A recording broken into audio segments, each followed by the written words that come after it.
Hello ladies and gentlemen. In this short video we will present you a topic called Semipalatinsk nuclear test site. Before I will start, let me introduce you presenters first. Alwa Mahmetova, Raushan Jandaeva, Ayjan Abulgazina, Rawan Rahmankulov, and me, Bigjan Jamikeev. Now let me move to the outline of the project. Our outline will start with an introduction and with a brief history of the Semipalatinsk nuclear test site.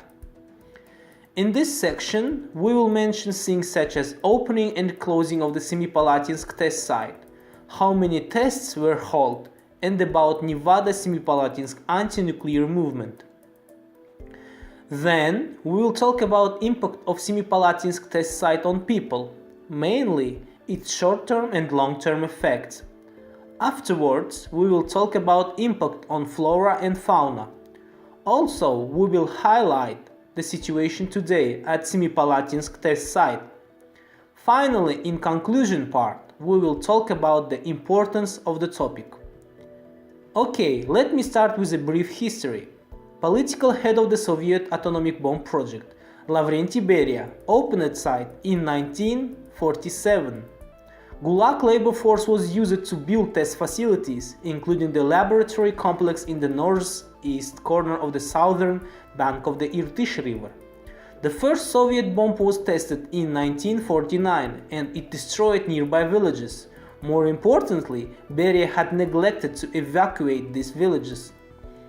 If you look at the next slide, you will see that the Soviet Union conducted 456 nuclear tests in 1949 until 1989. The first hydrogen bomb was tested on the Polygon in 1953. 116 atmospheric nuclear explosions happened between 1949 and 1962. 340 nuclear explosions were performed underground in boreholes and tunnels until the end of the testing in 1989. 175 explosions with radioactive warfare agents took place in Semipalatinsk nuclear test site. Nevada Semipalatinsk was formed in 1989 and was one of the first major anti-nuclear movements in the former Soviet Union. This anti-nuclear movement was led by Olzhas Süleymanov. According to Rebecca Solnit in her book Savage Dreams, A Journey into the Hidden Wars of the American West, mentioned about this movement as follows.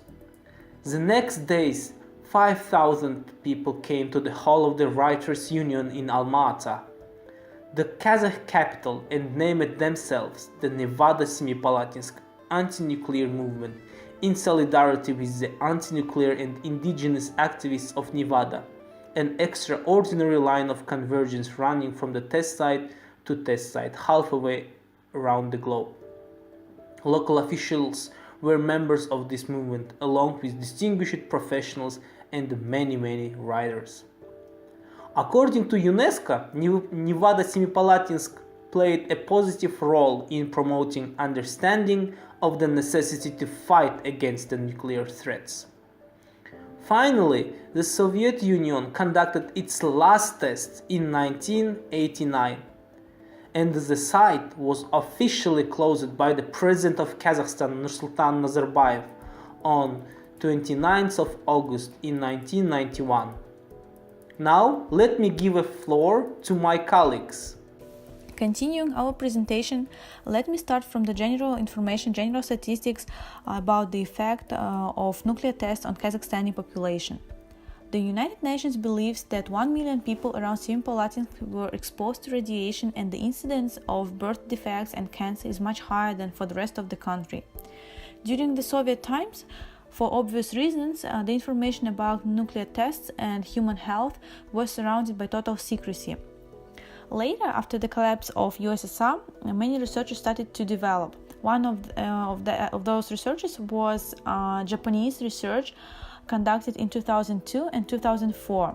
This research observed that roughly 93% of respondents were somehow directly experienced the nuclear tests.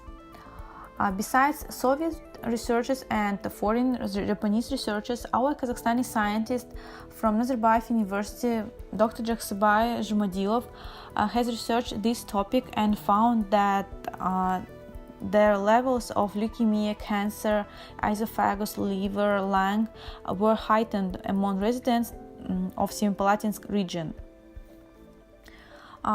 If we discuss the effects of Semipalatinsk nuclear test, we can divide them to short-term health effects and long-term health effects. Let me start from the short-term health effects. Firstly, let me start from infant mortality that was increased during the nuclear tests, and the highest rate was 110 cases per 1,000 infants. A major cause of death among children was also the frequency of leukemia that doubled in 3 years from 1945 to 1948. Cardiovascular diseases were reported more often compared to the control group. For example, the level of cardiovascular diseases among 40 and 49 years old in the population exposed to radiation corresponded to the level found among 59-year-olds in the control group. Another disease that was observed was chromosome aberrations. Cytogenetic studies carried out between 1962 and 1975 showed that among 420 people examined, the frequency of such aberrations substantially exceeded rates in the control group. Moving to long-term health effects, we can start from the congenital malformations among children in the exposed groups that were significantly more frequent than in the control group. Prevalent types included congenital malformations of the nervous system and facial malformations. Concerning the incidence of cancer, the Institute of Radiation Medicine and Ecology provides descriptive studies show that in the late 1980s there was a second sharp increase in the incidence of cancer among the exposed population. A study of premature aging was conducted in 2000 and 2005, and it revealed that life expectancy among the exposed group was several years lower than in the control group. Talking about contamination, it was found that local population is still affected by the consequences of wrong utilization of radioactive metals. Metals looted from the test infrastructure and other materials were sold as a scrap metal. Reportedly, many of those involved in this activity lived at the places where the metals were gathered. They drank the water that came up from the tunnels and presumably received substantial doses of radiation. Registration and health control of these people were obviously not conducted. The next part of our topic, impact on flora and fauna and current situation, will be taught by my colleague. Now let's move on to the next slide, which is the impact of nuclear tests on flora and fauna. As the result of nuclear tests, the soil, air and land remain highly radioactive near Semipalatinsk. The accumulation of radioactive polonium over the 40 years of testing has rendered the topsoil of the area completely contaminated. This led to the desertification of the area. The most prominent effect was seen in the farm of a lake created due to the underground nuclear explosion on 15th January 1965. The bomb was equivalent to 140,000 tons of TNT and caused the formation of a crater that was 408 meters wide and 100 meters deep. The crater that was formed led to the creation of Lake Chagan, also known as the Atomic Lake. Now let's talk about the situation today. After some of the tests, radioactive material remained on the now abandoned area, including significant amounts of plutonium. In October 2012, Kazakh, Russian and American nuclear scientists and engineers celebrated the completion of a secret 17-year, $150 million United States dollars operation to secure the plutonium in the tunnels of the mountains. Currently, the citizens of Semipalatinsk with the status of suffered are entitled to a lump sum monetary compensation, a higher pension in arrears of extraordinary and maximal radiation risk. State employees receive a salary top-up. Additional paid holiday, the extent of which is defined by the risk category. Extraordinary radiation risk area 14 days. Maximal radiation risk area 12 days. Increased radiation risk area 10 days. Minimum radiation risk area 7 days. And territory with special privileged socioeconomic status 5 days. The 1992 law specifies the districts which belong to these areas. To these 5 areas. Women living in the areas exposed to radiation are entitled to maternity leave of up to 170 days under easy delivery and 184 days in case of problems with complicated childbirth of multiple births. Children under the age of 18 living in areas exposed to radiation are entitled to free treatment of health centers. Early on, having nuclear weapons was seen as a measure of scientific sophistication or military might, with little consideration given to the devastating effects of testing on human life. Hindsight and history have shown us the terrifying and tragic effects of nuclear weapons testing, which are important to remember in light of the far more powerful and destructive nuclear weapons that exist today. The international instrument to put an end to all forms of nuclear testing is the 1996 Comprehensive Nuclear Test Ban Treaty. It is a multilateral treaty that bans all nuclear explosions for both civilian and military purposes. It was adopted by the United Nations General Assembly on September 10, 1996. Unfortunately, it hasn't entered into force yet, as 8 specific states have not ratified the treaty. On December 2, 2009, the 64th session of the United Nations General Assembly declared August 29th the International Day Against Nuclear Tests by unanimously adopting Resolution 6435. The resolution was initiated by Kazakhstan, together with a large number of sponsors and co-sponsors, with a view to commemorate the closure of the Semipalatinsk nuclear test site on August 29, 1991. The day is meant to galvanize the United Nations, its member states, intergovernmental and non-governmental organizations, academic institutions, youth networks, and the media to inform, educate, and advocate the necessity of banning nuclear weapon tests as a valuable step towards achieving a safer world. Since its establishment, many bilateral and multilateral governmental level developments, as well as broad movements in civil society, have helped to advance the cause of banning nuclear tests. Moreover, convinced that nuclear disarmament and the total elimination of nuclear weapons are the only absolute guarantee against the use or threat of nuclear weapons, the General Assembly designed September 26 as the International Day for the Total Elimination of Nuclear Weapons, which is devoted to furthering the objective of the total elimination of nuclear weapons through the mobilization of international efforts. The International Day for the Total Elimination of Nuclear Weapons was observed for the first time in September 2014.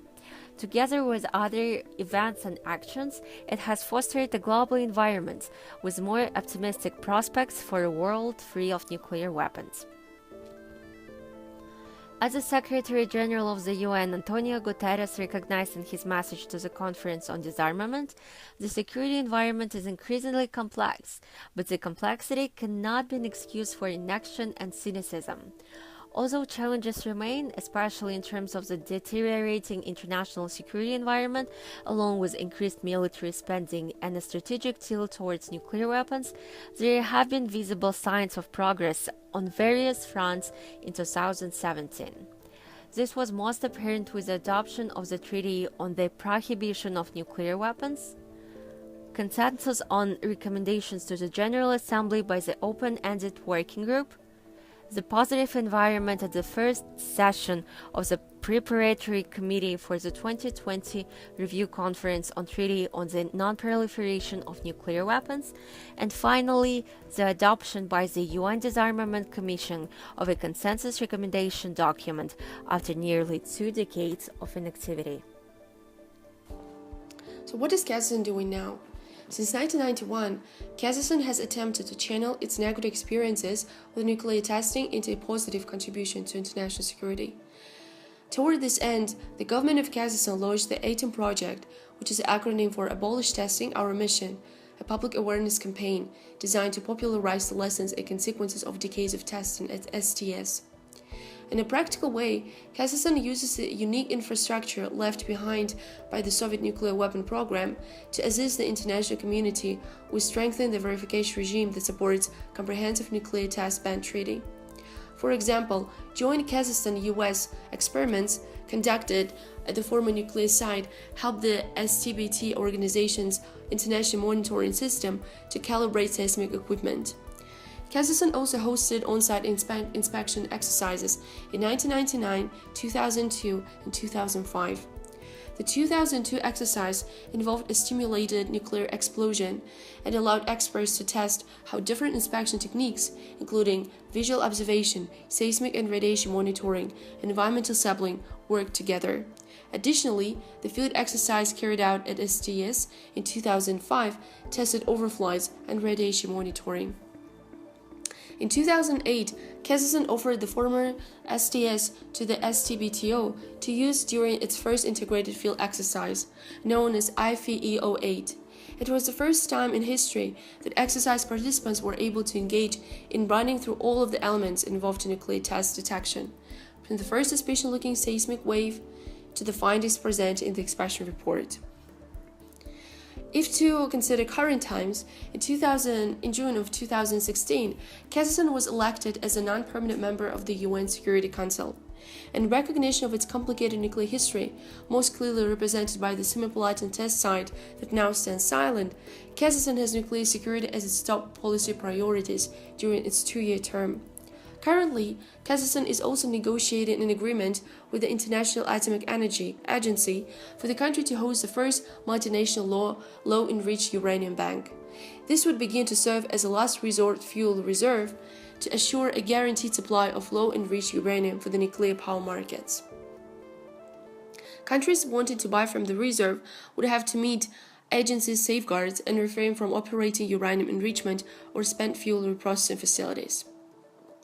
So in other words, given all this information, you now know that Kazakhstan has made a lot of contributions to the field of international security and continues to do so. And hopefully, in the near future, all of the objectives will be successfully achieved. Having said that, for now, this is the end of our presentation. We're really grateful for your time and effort. Thank you.